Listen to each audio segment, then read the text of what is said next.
أفلا يتدبرون القرآن أم على قلوب أقفالها؟ السلام علیکم ورحمۃ اللہ وبرکاتہ۔ بسم اللہ الرحمن الرحیم۔ عن عائشة رضی اللہ تعالی عنہ قالت كان رسول اللہ صلی اللہ علیہ وسلم يعتکف عشر الاواخر من رمضان۔ جناب رسول اللہ صلی اللہ علیہ وسلم رمضان المبارک کے آخری عشرے کے اندر آپ علیہ الصلوۃ والسلام اعتکاف فرمایا کرتے تھے، اور اسی طرح حضرت انس رضی اللہ تعالی عنہ سے بھی، حضرت عبداللہ بن عمر رضی اللہ تعالی عنہ سے بھی یہی حدیث منقول ہے۔ اور حضرت انس بن مالک رضی اللہ تعالی عنہ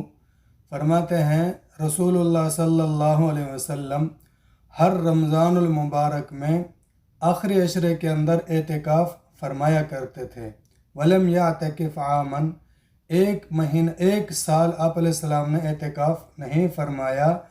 وَيَعْتَكِفُ عَامَ الْمُقْبِلِ، آنے والے سال میں آپ علیہ السلام نے اعتکاف فرمایا۔ اعتکف 20 دن کا اعتکاف فرمایا۔ اور حضرت عائشہ رضی اللہ تعالی عنہ سے روایت ہے، فرماتے رسول اللہ صلی اللہ علیہ وسلم نے، حدیث پاک کا مفہوم ہے کہ ہر سال اعتکاف فرمایا کرتے تھے، لیکن ایک سال آپ علیہ السلام نے اپنی بیویوں کی کسی وجہ سے آپ نے اعتکاف نہیں فرمایا، کہ آپ علیہ السلام ہمیشہ یہ حکم فرمایا کرتے تھے کہ جب اعتکاف بیٹھنا ہوتا تو مسجد کے اندر ایک خیمہ بنوا لیا کرتے تھے، کپڑے کا خیمہ۔ تو ایک سال ایسا ہوا، حضرت زینب رضی اللہ تعالی عنہ اور اسی طرح نبی علیہ السلام کی گھر والیوں میں سے کسی ایک اور عورت نے، آپ علیہ السلام کی گھر والی زوجہ مطہرہ نے اعتکاف کے لیے خیمے مسجد کے اندر لگوا دیے۔ آپ علیہ السلام فجر کی نماز پڑھ کے جب آئے اور آپ علیہ السلام نے دیکھا کہ یہ خیمے لگے ہوئے ہیں، تو آپ علیہ السلام نے فرمایا کہ یہ نیکی ہے، یعنی آپ علیہ السلام نے یہ سمجھا کہ یہ نبی علیہ السلام کا قرب حاصل کرنے کے لیے، یا جس طرح عورتیں ایک دوسرے سے نمبر لے جانے کے لیے اس طرح کرتی ہیں، تو آپ علیہ السلام کو گویا یہ بات ان کی پسند نہ آئی۔ آپ علیہ السلام نے اپنا بھی خیمہ اٹھوا دیا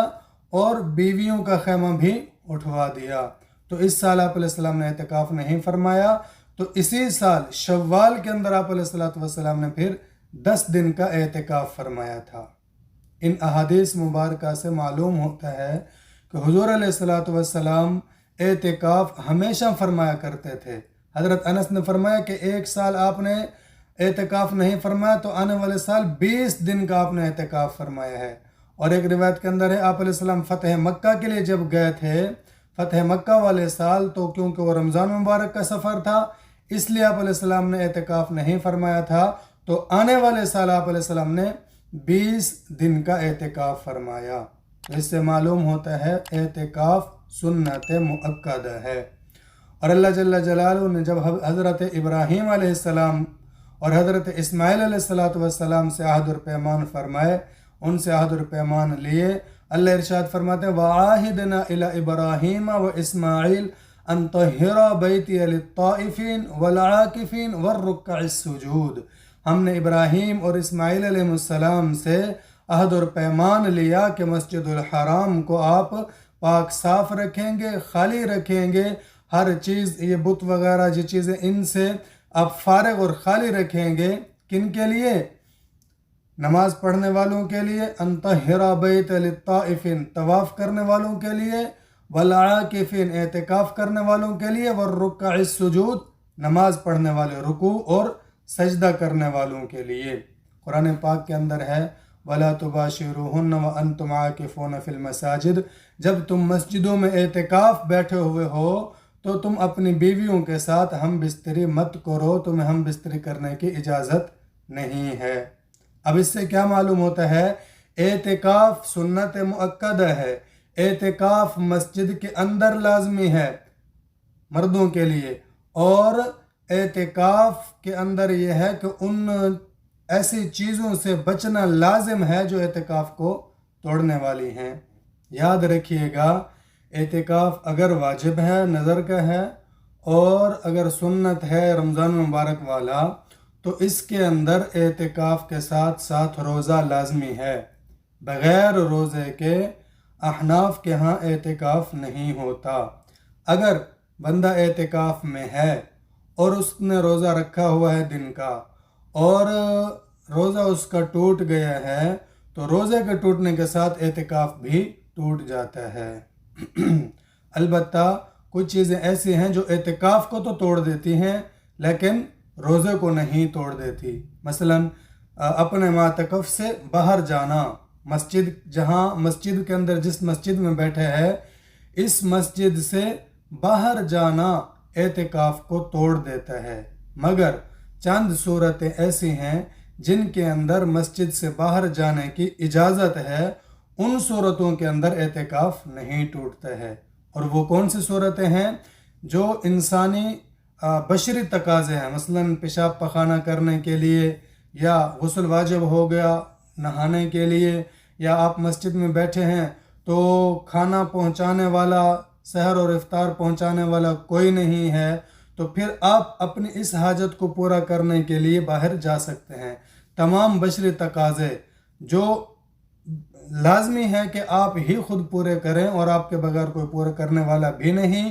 اور ان تقاضوں کو پورا کیے بغیر انسان رہ نہیں سکتا، تو ان کی اجازت ہے، اور وہ یہ چند ہیں۔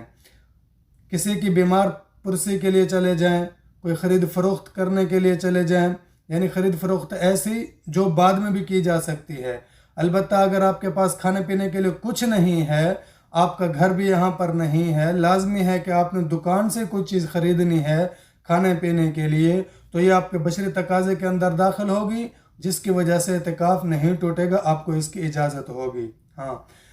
افضل اور احسن یہ ہے کہ آپ اس مسجد کے اندر اعتکاف بیٹھیں جہاں جمعہ ہوتا ہے۔ اگر آپ بستی کی مسجد کے اندر اعتکاف بیٹھ گئے جہاں جمعہ نہیں ہوتا، تو آپ دوسری مسجد کے اندر جمعہ پڑھنے کے لیے جا سکتے ہیں، لیکن آپ اپنے ذہن کے مطابق سوچ کر اتنا پہلے جائیں کہ ہم جب جائیں گے اس وقت عربی خطبہ ہو رہا ہوگا، عربی خطبہ ہوگا، نماز ہوگی، سلام پھیرنے کے بعد پھر آپ فوراً واپس اپنے مسجد میں آ سکتے ہیں، آنا چاہیے لازمی۔ اگر آپ اتنی نیت کر کے گئے لیکن وہاں بھی کچھ دیر تھی تو آپ کو اوپر کوئی اثر نہیں ہوگا اعتکاف کے اوپر۔ وہاں پر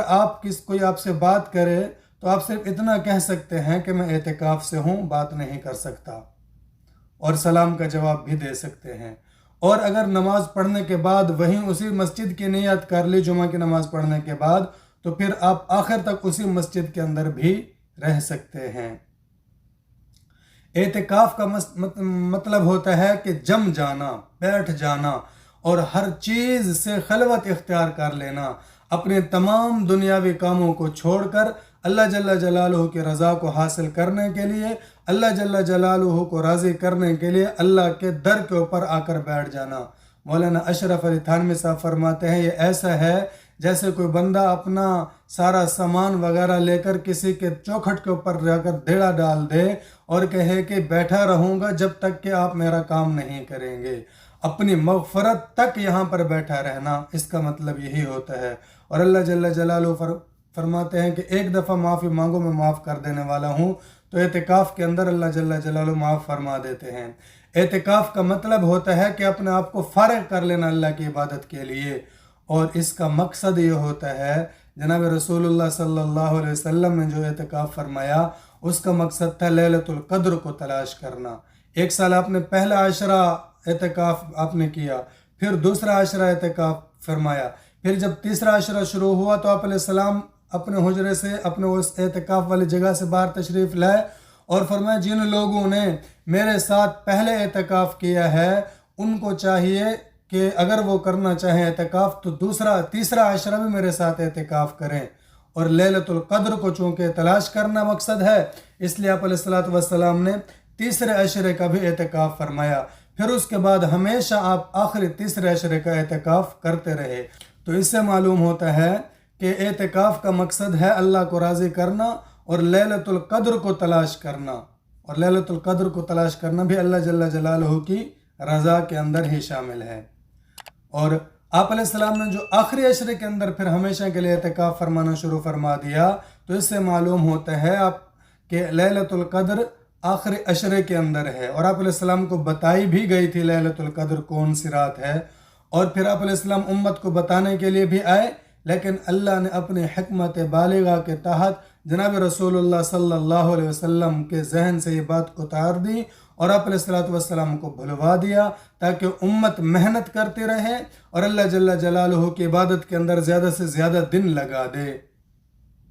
آخری عشرہ پورا لگا دے۔ اور اس آخری عشرے کا جس نے اعتکاف کر لیا اس نے لیلۃ القدر پا لی ہے، کیونکہ اسی عشرے کے اندر ہے۔ اور ہر رات کے اندر 2 رکعت بھی انسان اگر صلاۃ التہجد پڑھتا ہے، قیام اللیل پڑھتا ہے، قیام اللیل اور صلاۃ التہجد ایک ہی چیز ہے، نوافل پڑھتا ہے، استغفار پڑھتا ہے، قرآن پاک کی تلاوت کرتا ہے، تو اس کا مطلب ہے اس نے لازمی طور پر لیلۃ القدر کے اندر عبادت کی ہے، جو کہ 1000 مہینوں کی راتوں سے بہتر ہے۔ یہ تقریباً 1,30,000 راتیں بن جاتی ہیں، 1,30,000 راتوں کی عبادت سے افضل ہے۔ کتنی افضل ہے وہ اللہ جل جلالہ ہی جانتے ہیں، اللہ جل جلالہ نے نہیں بتلایا کہ کتنی افضل ہے۔ جناب رسول اللہ صلی اللہ علیہ وسلم کا ارشاد ہے، آپ علیہ السلام فرماتے ہیں کہ جس نے اللہ کو راضی کرنے کے لیے 1 دن کا اعتکاف کیا، اللہ جل جلالہ اس کے اور جہنم کے درمیان میں 3 خندقیں کھود دیتے ہیں، یا 3 خندقوں کا فاصلہ فرما دیتے ہیں، دور کر دیتے ہیں، اور 1 خندق زمین اور آسمان کی مسافت کے برابر بڑی ہوتی ہے۔ اگر یہ 10 دن کا بندہ اعتکاف کرتا ہے تو لازمی طور پر لیلۃ القدر کے رات کا بھی اعتکاف اس بندے نے کیا، اور 1 رات کا اعتکاف، لیلۃ القدر کے رات کا اعتکاف یعنی 1,30,000 راتوں کا اعتکاف ہے۔ تو اس حساب سے وہ خندقیں تقریباً 3,90,000 خندقیں بن جائیں گی۔ یہ تو 3,90,000 خندقوں سے زیادہ، کیونکہ خیر من الف شہر ہے، کتنی زیادہ مسافت ان کے درمیان ہو جائے گی وہ اللہ جل جلالہ ہی بہتر جانتے ہیں۔ کم از کم یہ ہے کہ 1 رات یعنی اس پورے عشرے کے اندر جو اعتکاف کرتا ہے اس کے اور جہنم کے درمیان میں جو فاصلہ اللہ جل جلالہ پیدا فرما دیں گے وہ تقریباً 3,90,000 خندقیں، اور 1 خندق کی مسافت کتنا، جتنا زمین اور آسمان ایک دوسرے سے دور ہیں، اتنا اللہ جل جلالہ جہنم سے انسان کو دور فرما دیں گے۔ اور یہ سنت علی الکفایہ ہے، بستی والوں میں سے کچھ بندے بھی اعتکاف بیٹھ جائیں تو سب کی طرف سے سنت ادا ہو جائے گی، اور اگر کوئی بھی اعتکاف نہ بیٹھا تو سارے گناہ گار ہوں گے۔